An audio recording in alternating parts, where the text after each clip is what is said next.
दोस्तों, तो आज की वीडियो में कवर करेंगे यूपीएससी मेंस जेएस पेपर 1 के इंडियन सोसाइटी के ये लेक्चर नंबर 5 है और ये रिवीजन क्लास है। तो आज की टॉपिक है लैंगिक असमानता। तो लैंगिक असमानता के अर्थ होता है लैंगिक आधार पर होने वाला भेदभाव। और लैंगिक असमानता के कारण में देखेंगे तो जैविक कारण, सामाजिक कारण, धार्मिक कारण, मनोवैज्ञानिक कारण और कानूनी सुरक्षा का अभाव और सामाजिक मानसिकता। और जैविक कारण में देखेंगे लोग तो महिलाओं और पुरुषों के अंगों में अंतर और पुरुष के हार्मोन्स में अंतर। महिलाएं शारीरिक रूप से पुरुषों की अपेक्षा कमजोर होती है। और सामाजिक कारण में देखेंगे लोग तो दहेज प्रथा विवाह के पूर्व और विवाह के पश्चात भी देखी जाती है। लड़कियों को पराया धर्म मानना, समाज द्वारा महिला एवं पुरुष दोनों के लिए अलग अलग गुण को निर्धारित होना। और धार्मिक कारण देखेंगे तो दाह संस्कार में लड़कों की भूमिका महिलाओं को एक विशेष समय में अपवित्र माना जाता है। आर्थिक कारण में देखेंगे तो महिला पुरुष पर निर्भर और संपत्ति पर पुरुषों का नियंत्रण है।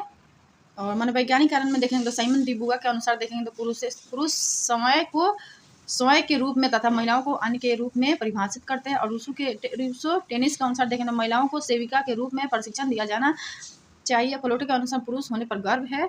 और लैंगिक भेदभाव के परिणाम में तो देखेंगे तो आर्थिक परिणाम, राजनीतिक परिणाम और सामाजिक परिणाम है। आर्थिक परिणाम में महिलाएं अर्थव्यवस्था पर बोझ बन जाएगी क्योंकि भेदभाव के कारण महिलाओं को उत्पादन में सहभागी नहीं बनाया जाएगा। दूसरा पॉइंट है लैंगिक असमानता के कारण महिलाओं की दक्षता में सुधार नहीं, तो परिणामतः श्रम बाजार का विकास बाधित होगा। और सामाजिक परिणाम में देखेंगे लोग तो महिलाओं को समाज में बराबरी का अधिकार न मिलने से महिलाएं समाज में बेहतर भूमिका नहीं निभा पाएगी तो लैंगिक भेदभाव होगा। और लैंगिक भेदभाव होगा तो मादा भ्रूण की हत्या होगी, तो लिंग अनुपात में गिरावट आएगी तो कुछ लोग अविवाहित रह जाएंगे और यौन कुंठा एवं यौन अपराध जन्म लेगा। और लड़कियों की खरीद होगी और समाज में वैश्यवृत्ति को प्रोत्साहन मिलेगा। और राजनीतिक परिणाम में देखेंगे लोग तो लैंगिक समानता होगी तो तंत्र में महिलाओं की सहभागिता में गिरावट आएगी तो परिणाम तो सहभागी लोकतंत्र का विकास बाधित होगा। और लैंगिक समानता में देखेंगे तो कानून एवं नीतियां का क्रियान्वयन करते समय लैंगिक असमानता पर बल तो परिणाम तो महिलाओं का विकास बाधित हो जाएगा। और क्या लैंगिक असमानता का आधार तर्क संगत है? नहीं है, क्योंकि तो पॉइंट ए है जैविक आधार पर संगत नहीं है क्योंकि वैज्ञानिक युग में बौद्धिक क्षमता महत्वपूर्ण है और महिला बौद्धिक क्षमता में पुरुषों से कम नहीं है। और पॉइंट 2 है दक्षिण अमेरिका में शोध के दौरान ऐसे कब्र मिले जहां महिला शिकारियों को दफनाया गया था।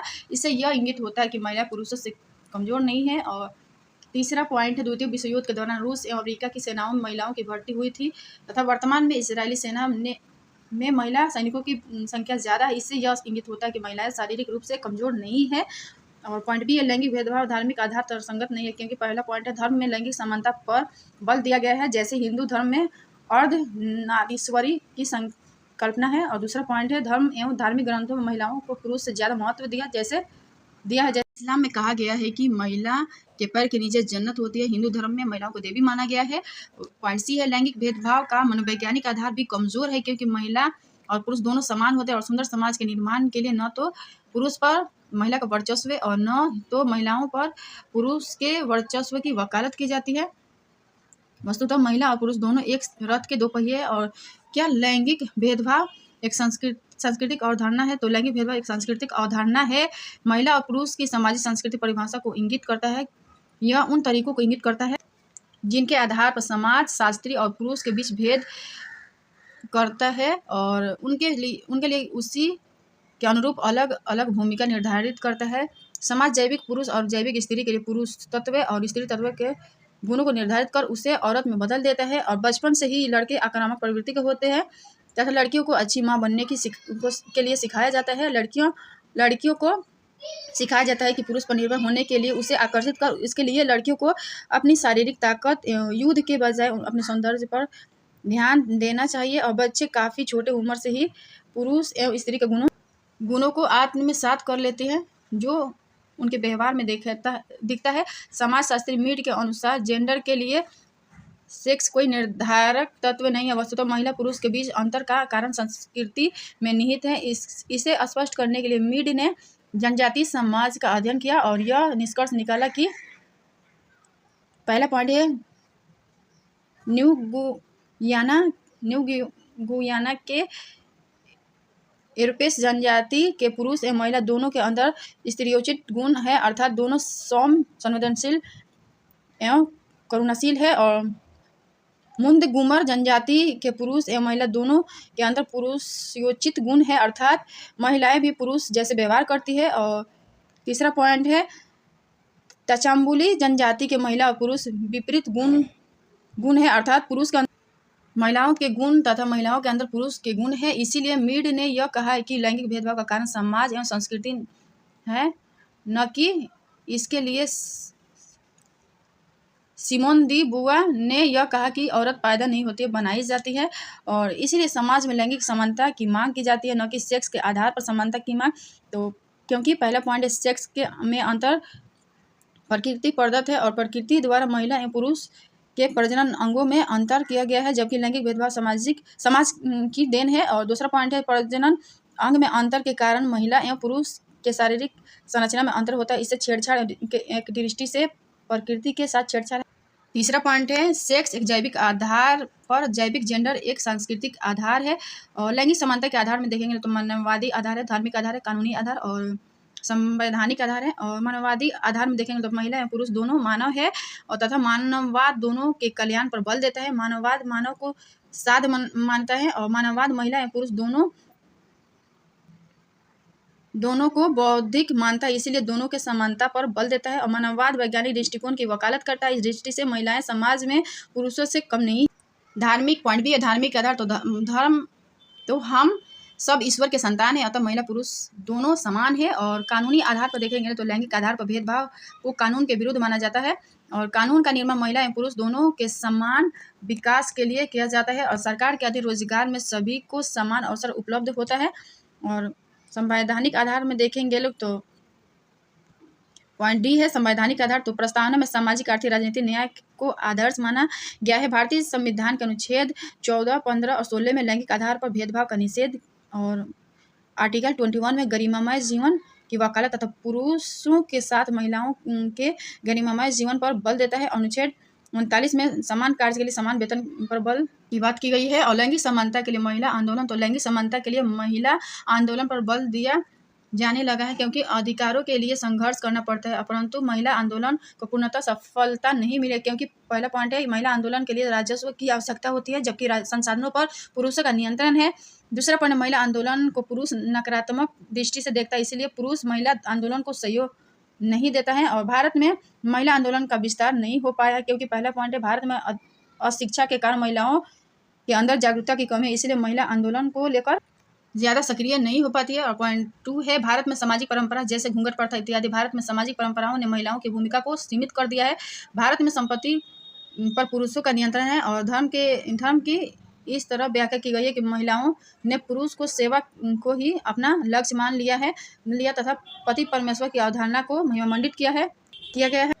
यूरोप में महिला आंदोलन सफल है क्योंकि पहला पॉइंट यूरोप में महिला साक्षरता ज़्यादा है। यूरोप में अनेक क्षेत्रों में महिलाओं को पुरुषों के बराबर अधिकार प्राप्त है। संपत्ति पर महिलाओं का भी नियंत्रण और श्रम शक्ति में महिलाओं की भागीदारी कम होने के कारण तो सामाजिक परंपरा जैसे घूंघट प्रथा और कार्यस्थल एवं कार्य की प्रकृति का चयन पुरुष द्वारा और अनेक कार्यस्थल पर महिलाओं के विरुद्ध हिंसा, कौशल विकास की कमी और महिला साक्षरता की कमी, बच्चों के परवरिश का दायित्व महिलाओं पर और धर्म की रूढ़िवादी व्याख्या के कारण महिलाओं के घर में कैद कर दिया जाता है।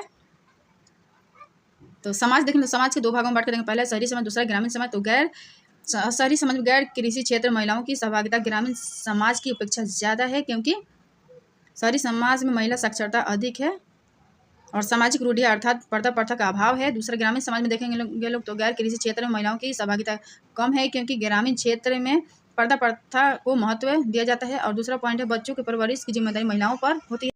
और तीसरा पॉइंट है उपभोक्तावादी संस्कृति के कारण लाभ प्राथमिक। और चौथा पॉइंट है शहरी समाज में क्रय की व्यवस्था जहां बच्चों की देखभाल की व्यवस्था है। और पांचवा पॉइंट है शहरी समाज में सुरक्षा एवं जागरूकता ज़्यादा है। पॉइंट थर्ड है ग्रामीण समाज में असुरक्षा का भाव। और पॉइंट 4 है ग्रामीण समाज में यह धारणा है कि पुरुषों को महिलाओं पर निर्भर होना आवश्यक।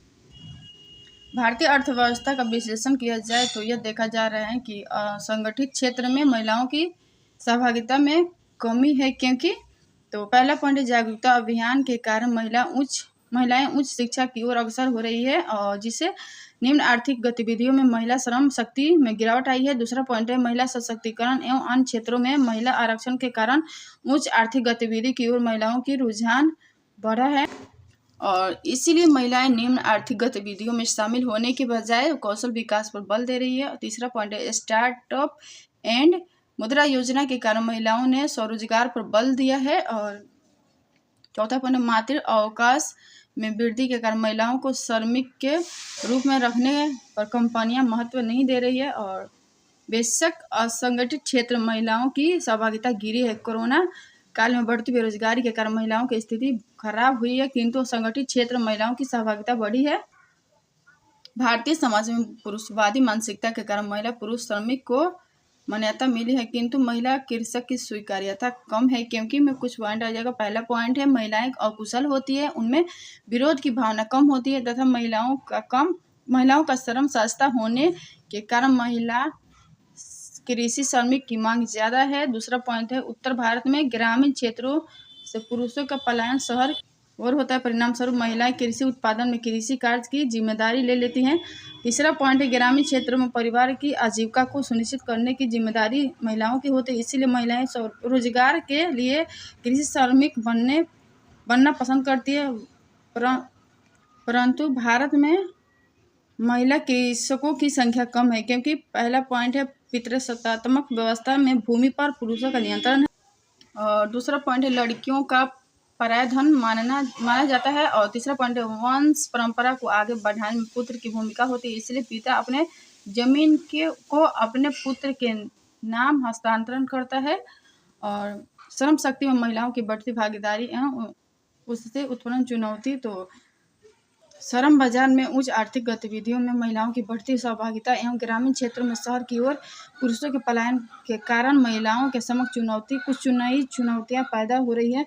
जैसे पहला पॉइंट शहरी क्षेत्रों में कार्यशील महिलाओं पर कार्यों का बोझ ज़्यादा रहता है। ऐसी स्थिति में महिलाएं अपने दफ्तर एवं घर के बीच संतुलन स्थापित करने में असफल होने के कारण या तो अवसाद के शिकार हो जाते हैं या तो विवाद बढ़ने के कारण तलाक की संभावना बढ़ जाती है।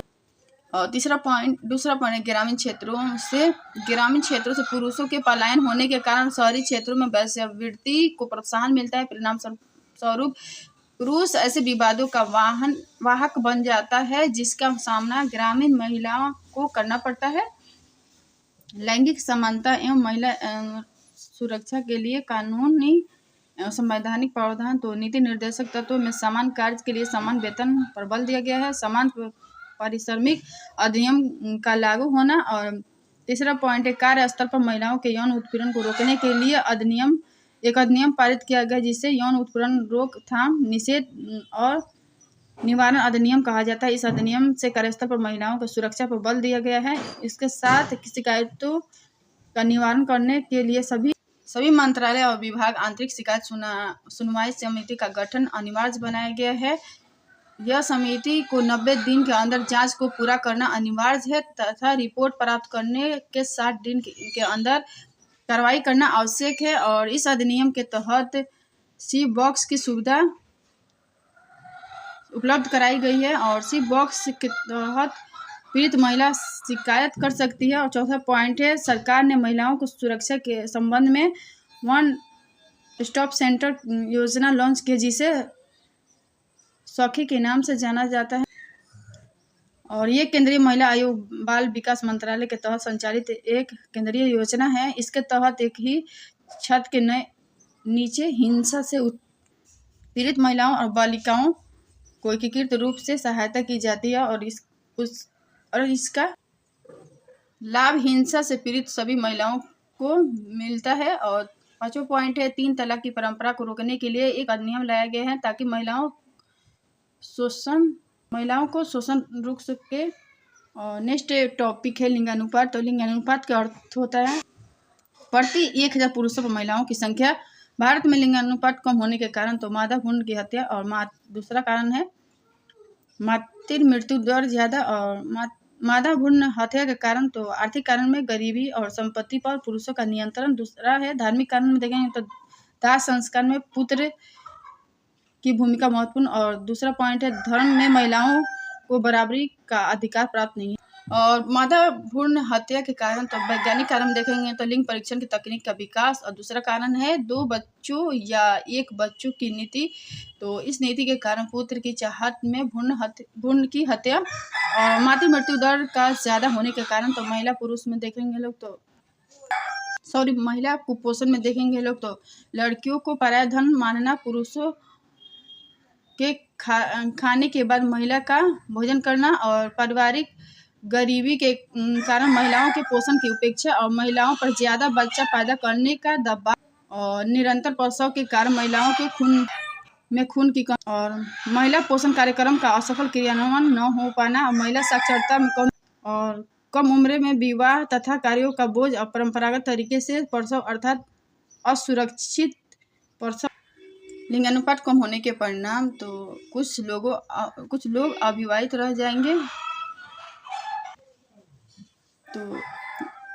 कुछ लोग अविवाहित रह जाएंगे। तो इसमें पहला पॉइंट है वधू मूल्य का प्रचलन, अर्थ लड़कियों की कीमत का लगना, और यौन हिंसा होगी, और वैश्यवृत्ति को प्रोत्साहन मिलेगा, और बहुपति प्रथा का जन्म। तो ये सारे पॉइंट सामाजिक अपराध एवं हिंसा जन्म लेगा। और पंजाब हरियाणा में लिंगानुपात चिंतनीय है, और लिंगानुपात कम तो जैसे गुजरात, मध्य प्रदेश, यूपी, बिहार, छत्तीसगढ़, झारखंड और पश्चिम बंगाल, उत्तराखंड में लिंगानुपात कम है। दक्षिण भारत में लिंगानुपात ज़्यादा है, उत्तर पूर्व में भी लिंगानुपात ज़्यादा है। और दक्षिण भारत में लिंगानुपात अच्छा है क्योंकि दक्षिण भारत में औद्योगिकरण के कारण संपन्नता अर्थात गरीबी कम है। दक्षिण भारत में साक्षरता दर ज़्यादा तथा महिला साक्षरता दर भी ज़्यादा है।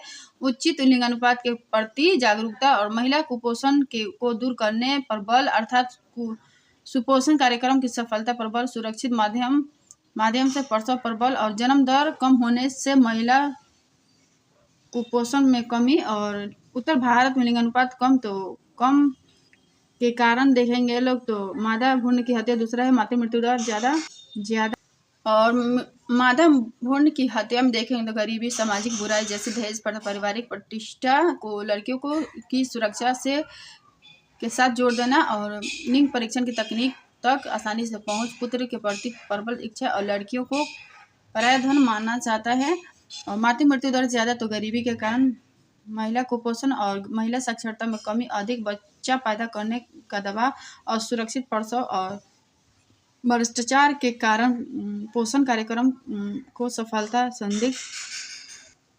पंजाब हरियाणा में संपन्नता के बावजूद लिंगानुपात कम है क्योंकि पहला है महिला साक्षरता कम, दूसरा सामाजिक परंपरा जैसे घूंघट प्रथा ज़्यादा महत्व दिया जाता है, घूंघट प्रथा को ज़्यादा महत्व दिया जाता है, और लड़कियों की सुरक्षा को पारिवारिक प्रतिष्ठा से जोड़कर देखा जाता है, इसलिए पारिवारिक प्रतिष्ठा के लिए भ्रूण की हत्या और महिला कुपोषण के कारण मातृ मृत्यु दर अधिक, संपन्नता के कारण लिंग परीक्षण की तकनीक तक पहुंच आसान, और उत्तर पूर्वी भारत विशेषकर नागालैंड, मिजोरम और मेघालय, मणिपुर इत्यादि राज्यों में लिंगानुपात अपेक्षाकृत कम अच्छा है क्योंकि पहले पर इन राज्यों के जनजातीय समाज होने के कारण दहेज प्रथा नहीं है, अतः मादा भ्रूण की हत्या नहीं है। ईसाई मिशनरियों द्वारा साक्षरता पर ज़्यादा बल देने से महिला साक्षरता दर ज़्यादा, और अनेक जनजातीय समाज में मातृ प्रथा होने से लड़कियां महत्वपूर्ण होती है, और जनजातीय समाज में हमारे दो की परंपरा प्रचलित नहीं है, बल्कि परिवार के आकार में वृद्धि पर बल दिया जाता है। पुत्र के प्रति लगाव की अपेक्षा संतान के प्रति ज़्यादा लगाव है। और भारतीय समाज में अशिक्षित समाज में लिंगानुपात की स्थिति देखेंगे तो पहला है अशिक्षित समाज, तो इसमें देखेंगे लोग तो मादा भ्रूण की हत्या की संभावना कम, क्योंकि अशिक्षित समाज में मादा भ्रूण की हत्या की संभावना कम, तो क्योंकि परिवार के आकार में वृद्धि पर बल, विवाह को महत्व न कि अच्छे दूल्हे की चाहत, और भ्रूण के लिए लिंग परीक्षण पर बल नहीं देता है। और दूसरा पॉइंट है शिक्षित समाज में देखेंगे लोग तो मादा भ्रूण की हत्या की संभावना ज़्यादा, यहाँ हमारे दो की नीति पर बल दिया जाता, बल तथा पुत्र की चाहत में मादा भ्रूण की हत्या, और शिक्षित समाज में दहेज प्रथा ज़्यादा है, और क्योंकि अच्छे दूल्हे के लिए प्रतिस्पर्धा बढ़ जाती है, भ्रूण के लिए परीक्षण की तकनीक तक पहुंच आसान है। और 3 तरह के समाज है, पहले है अभिजात वर्ग, इसमें लिंग अनुपात ज़्यादा है। मध्यम वर्ग में लिंग अनुपात कम है क्योंकि निम्न वर्ग में लिंग अनुपात अपेक्षाकृत अच्छा है क्योंकि तो अभिजात वर्ग में लिंग अनुपात ज़्यादा है। पहला पॉइंट है उच्च साक्षरता दर, दूसरा है संपन्नता के लिए दहेज को लेकर चिंता नहीं। तीसरा पॉइंट खुला समाज के कारण लैंगिक समानता पर बल तथा सामाजिक रूढ़ियों का अभाव। और चौथा पॉइंट है महिलाओं के प्रति सकारात्मक सोच। और मध्यम वर्ग में लिंग अनुपात कम क्योंकि दहेज, पहला पॉइंट दहेज प्रथा की महत्व परिणामतः माता भ्रूण की हत्या। और दूसरा पॉइंट सामाजिक परंपरा जैसे घूंघट प्रथा, पति परमेश्वर तथा पुरुषों के खाने के बाद महिला द्वारा भोजन पर बल, इससे महिला कुपोषण के शिकार। और निम्न वर्ग लिंग अनुपात अपेक्षाकृत अच्छा है क्योंकि अत्यंत गरीबी के कारण दहेज प्रथा का अभाव या अत्यंत कम। और दूसरा है आजीविका की समस्या के कारण परिवार के आकार को बढ़ाने पर बल, न कि पुत्र की चाहत। मध्यम वर्ग निम्न वर्ग में देखेंगे तो मध्यम वर्ग में तीसरा पॉइंट हमारे दो की नीति पर बल देने के कारण पुत्र की चाहत तथा लिंग परीक्षण तक पहुंच आसान होने के कारण मादा भ्रूण की हत्या। चौथा पॉइंट है परिवार की प्रतिष्ठा को महिला सुरक्षा से जोड़कर देखा जाता है। परिणामतः घर में महिलाओं को बंद करने पर बल तथा महिला साक्षरता की उपेक्षा देखी जाती है। और निम्न वर्ग में तीसरा पॉइंट है गरीबी के कारण लिंग परीक्षण की तकनीक तक पहुंच कर। जनजातीय समाज में लिंग अनुपात ज़्यादा होता है क्योंकि जनजातीय समाज में दहेज प्रथा जैसी बुराई का अभाव होने के कारण मादा भ्रूण की हत्या का अभाव है। दूसरा पॉइंट है कुछ जनजातियों में वेश्यावृत्ति को सामाजिक मान्यता मिली, इसे लड़कियों को आय का साधन मानने के कारण लड़कियों को हत्या नहीं। और तीसरा पॉइंट कुछ जनजातीय समाज में मातृ प्रथा प्रचलित होने के कारण महिला संपत्ति की मालिक होती है। और चौथा पॉइंट जनजातीय समाज परिवार के आकार में वृद्धि पर बल देता है, इसीलिए महिलाओं को सम्मान मिलता है। और पांचवा पॉइंट गरीबी के कारण लिंग जांच तकनीक तक पहुंच कठिन। भारत में लिंगानुपात में सुधार देखा जा रहा है कारण तो पहला पॉइंट है बेटी बचाओ बेटी पढ़ाओ योजना की सफलता एवं जागरूकता के कारण मादा भ्रूण की हत्या में गिरावट। दूसरा पॉइंट है महिला सुपोषण कार्यक्रम पर बल तथा प्रशासनिक जवाबदेहिता या इससे मातृ मृत्यु दर में गिरावट आई है। तीसरा पॉइंट है महिला साक्षरता में वृद्धि तथा महिला सशक्तिकरण के लिए चलाई जाने वाली योजनाओं का सफल क्रियान्वयन। और नेक्स्ट पॉइंट है चिकित्सा सुविधा के विस्तार से सुरक्षित तरीके से प्रसव पर बल, परिणामतः मातृ मृत्यु दर में गिरावट। और नेक्स्ट पॉइंट है महिला कृषकों के प्रतिशत में वृद्धि के साथ महिलाएं आर्थिक रूप से स्वावलंबी बन रही है। दूसरी तरफ लैंगिक अंतराल में कमी आ रही है। और सबसे लास्ट पॉइंट है पश्चात संस्कृति के प्रसार के कारण आधुनिक मूल्यों का प्रसार, परिणाम तो सामाजिक कुरीति पर चोट। और वैश्वीकरण एवं लिंगानुपात में देखेंगे लोग तो वैश्वीकरण में पहला पॉइंट है पश्चात संस्कृति का प्रसार, तो सामाजिक कुरीति पर चोट। तो अर्थव्यवस्था में महिलाओं की सहभागिता पर बल, तो अर्थव्यवस्था महिलाओं की सहभागिता पर बल, तो महिला सशक्तिकरण होगी। और धर्मनिरपेक्ष संस्कृति का प्रसार से धर्म के आधार पर लैंगिक भेदभाव को प्रोत्साहन बंद हो जाएगा। और समावेशी विकास पर बल, तो लैंगिक समानता होगी। और लैंगिक समानता होगी तो निर्णय निर्माण में महिलाओं की भूमिका होगी। महिलाओं की भूमिका होगी तो मादा भ्रूण की हत्या में गिरावट आएगी तो लिंगानुपात में वृद्धि होगी। और बेटी बचाओ बेटी पढ़ाओ योजना में देखेंगे तो इसकी शुरुआत हरियाणा में पानीपत से हुई और सफलता इसके देखेंगे तो लिंगानुपात में सुधार हुआ है, लड़कियों के प्रति मनोवृत्ति में परिवर्तन आया है क्योंकि भारतीय व्यवहारों में बेटी बचाओ बेटी पढ़ाओ लोगों का उपयोग अस्पतालों में कन्याओं के जन्म पर सम्मानित करना और बालिका के जन्म पर भी हर्षोल्लास से रीति रिवाज का पालन। और तो इस योजना में कमी यह थी जैसे आवंटित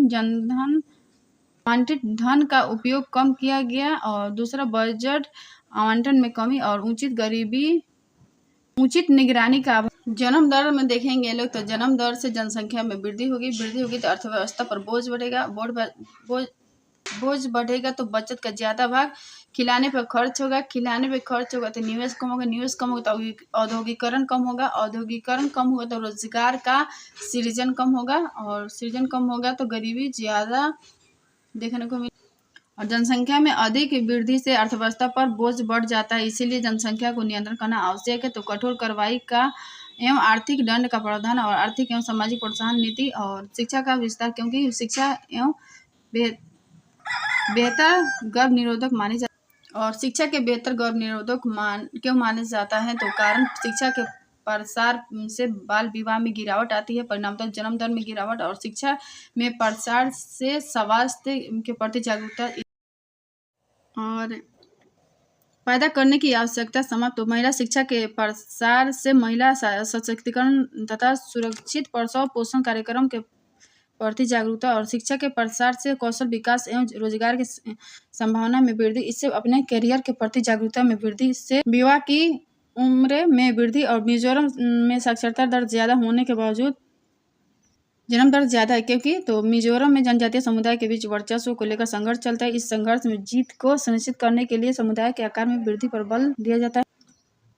और कहीं कहीं जनजातीय समाज में बहुपत्नी प्रथा प्रचलित है, और उत्तर पूर्वी भारत में एकमात्र शरणार्थियों के कारण जनजातीय समाज में अपनी संस्कृति को नष्ट होने का भय सताने लगा है। इसीलिए अपनी संस्कृति के संरक्षण के लिए समुदाय के आकार में वृद्धि पर बल दिया जाता है। और इस प्रकार देखा जाए तो शिक्षा केरल में गर्भ निरोधक साबित हुआ है, किंतु मिजोरम में साक्षरता के प्रसार के बावजूद जन्म दर में पर्याप्त कमी नहीं आई है। फिर भी शिक्षा के कारण जागरूकता में वृद्धि हुई है और पहले के सापेक्ष जन्म दर में गिरावट आई है। नागालैंड में भी।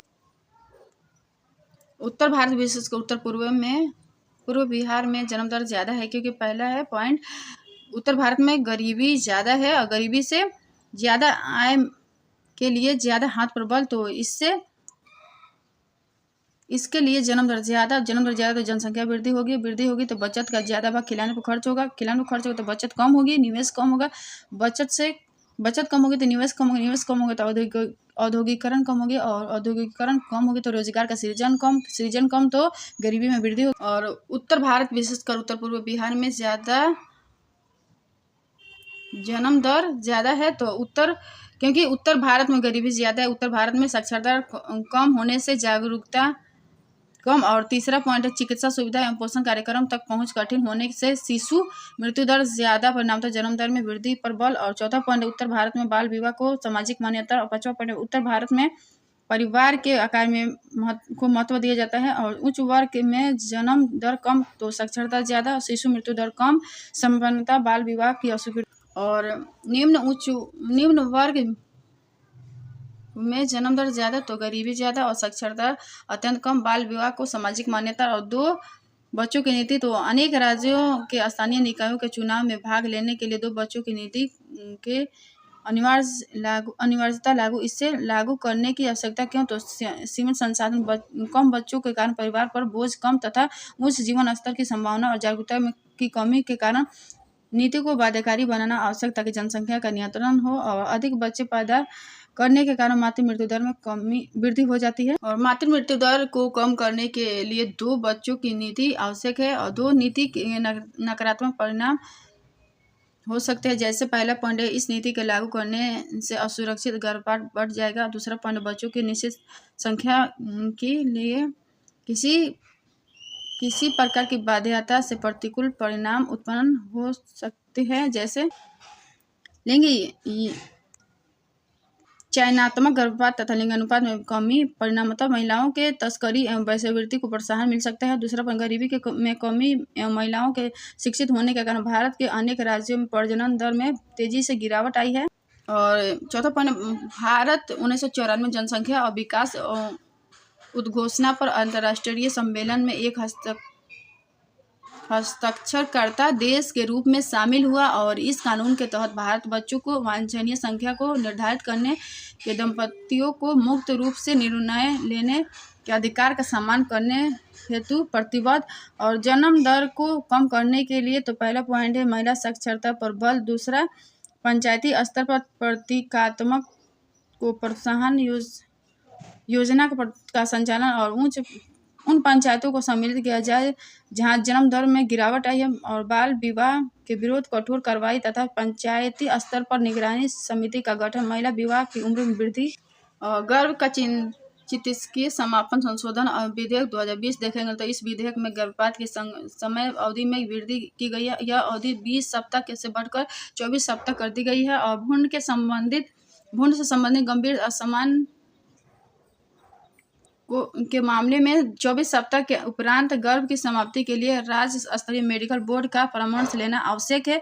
यह विधेयक अविवाहित महिलाओं को भी गर्भ के समाप्त करने की अनुमति देता है यदि गर्भ निरोधक विधि विफल हो चुकी है। नेक्स्ट पॉइंट है, गर्भधारण के बाद से 12 सप्ताह तक या 12 सप्ताह से 20 सप्ताह के बीच गर्भ की समाप्ति के लिए एक चिकित्सक की सलाह आवश्यक है। पंजीकृत चिकित्सक द्वारा जिस महिला का गर्भपात कराया गया है उसकी जानकारी केवल विधि द्वारा अधिकृत किसी व्यक्ति को ही प्रदान की जाएगी। उल्लंघन करने पर एक संघर्ष का कारावास या अर्थदंड या दोनों से दंडनीय होगा। लेकिन इस विधेयक से संबंधित कुछ मुद्दे भी है, जैसे महिलाओं की स्वतंत्रता सीमित करता है और क्योंकि गर्भपात के दिन चिकित्सक की सलाह अनिवार्य है। दूसरा है, गर्भपात के लिए योग्य चिकित्सकों की कमी है और तीसरा पॉइंट है, चिकित्सक बोर्ड के निर्णय के लिए कोई समय सीमा निर्धारित नहीं है, अर्थात कितने दिन के अंदर चिकित्सक बोर्ड गर्भपात की अनुमति दे। और मातृ मृत्यु दर के कारण देखेंगे तो पहला पॉइंट है, प्रसव के दौरान गंभीर रक्तस्राव। दूसरा है, गर्भावस्था के दौरान उच्च रक्तचाप। और तीसरा पॉइंट है, असुरक्षित गर्भपात की जटिलताएं। और चौथा पॉइंट है, निर्धनता के कारण पोषण की अभाव। और पांचवा पॉइंट है, दूरी के कारण सुविधाओं तक पहुंच का न हो पाना। और छठा पॉइंट है, जानकारी का अभाव। और सातवां पॉइंट है, बाल विवाह एवं अधिक बच्चे पैदा करने का दबाव। और सातवां पॉइंट, सांस्कृतिक मान्यताएं एवं परंपराएं। मातृ मृत्यु दर में गिरावट आई है, इसके निम्नलिखित कारण है। पहला पॉइंट है, शिक्षा के प्रसार के कारण बाल विवाह पर रोक एवं विवाह की उम्र में वृद्धि और सुरक्षित प्रसव पर बल और संपूर्ण जन्म दर में वृद्धि। चौथा पॉइंट, समाज में आधुनिक मूल्यों का समावेश, राष्ट्रीय पोषण कार्यक्रम का सफल संचालन। और छठा पॉइंट, सरकार द्वारा संचालित योजना जैसे प्रधानमंत्री सुरक्षित मातृ अभियान और जननी शिशु सुरक्षा योजना, प्रधानमंत्री मातृ वंदना योजना और पोषण अभियान। शहरीकरण में को दो भागों में बांटकर देखेंगे। एक है शहरी जनसंख्या में वृद्धि, दूसरा है शहर का विस्तार। तो शहरी जनसंख्या में वृद्धि में देखेंगे लोग तो इसे दो भागों में बांटकर देखेंगे। एक है शहरी जन्म दर में वृद्धि, दूसरा है शहर की ओर पलायन। तो पुश फैक्टर, ग्रामीण गरीबी एवं बेरोजगारी, इसमें पुल फैक्टर आते हैं।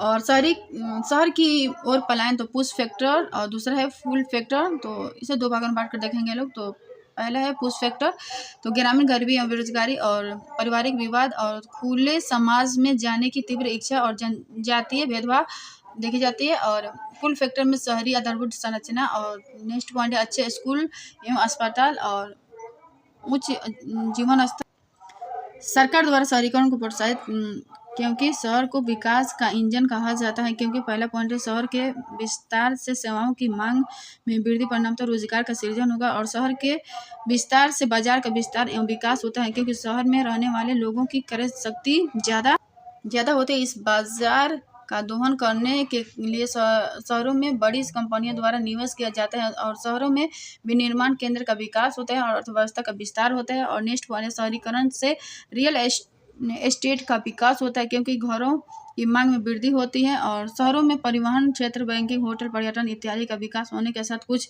शहर सेवा एवं विनिर्माण केंद्र के रूप में उभरने लगते हैं। और इसीलिए शहर के विकास को विकसित होने का सूचक माना जाता है। और सरकार स्मार्ट सिटी को प्रोत्साहित कर रही है। और शहर के समक्ष चुनौतियां तो शहरी जनसंख्या में वृद्धि को समायोजित करना। और नेक्स्ट पॉइंट है, सभी को पेयजल, आवास, बिजली, शिक्षा और चिकित्सा सुविधा उपलब्ध कराना चुनौतीपूर्ण। और कानून व्यवस्था को बनाए रखने, अर्थात शहर में भिक्षावृत्ति, वेश्यावृत्ति को रोकना चुनौतीपूर्ण है। सांस्कृतिक विविधता को बनाए रखना चुनौतीपूर्ण है। लोगों को व्यवहार में सकारात्मक परिवर्तन कैसे लाया जाए। और चुनौतियों का समाधान न होने का परिणाम तो पहला है पॉइंट ए है, आर्थिक परिणाम तो सभी को रोजगार न मिलने से शहरी गरीबी में वृद्धि तथा तस्करी होगी। और पॉइंट बी है, सभी को पेयजल और बिजली की सुविधा उपलब्ध न होने से बिजली और पानी की चोरी होगी और संस्थाएं घाटे में चली जाएगी। और पॉइंट सी, बढ़ते हुए जनसंख्या के अनुपात में शहरी आधारभूत संरचना का विकास न होने से शहर उस गंदगी के ढेर बन जाता है। परिणामतः पूंजीपति का वर्ग उस शहर को छोड़कर जा सकते हैं। और सामाजिक परिणाम, पॉइंट बी है सामाजिक परिणाम, तो भिक्षावृत्ति एवं वेश्यावृत्ति का विस्तार। और दूसरा है पॉइंट है सभी को आवास न मिलने से श्रम न मिलने से श्रम बस्तियों का विस्तार होगा। और सीमित में रहने तथा प्रदूषित जन के कारण रोगों का प्रसार, परिणाम तो संक्रामक बीमारियों की संभावना में वृद्धि होगी। और पॉइंट सी है पर्यावरणीय परिणाम, तो शहरी जनसंख्या में वृद्धि से परिवहन की समस्या उत्पन्न होगी। और तीसरा पॉइंट है यदि पर्यावरण अनुकूल एवं सस्ता परिवहन का विकास नहीं हो पाया तो निजी गाड़ियों की संख्या में वृद्धि होगी, परिणाम तो वायु प्रदूषण में वृद्धि होती है। और पॉइंट थर्ड है सीवर लाइन का विकास न हो पाने के कारण चारों तरफ गंदा पानी फैल जाता है जिससे रोगों का प्रसार होता है। तो अगर वीडियो पसंद है like share comment and subscribe कर दीजिएगा। थैंक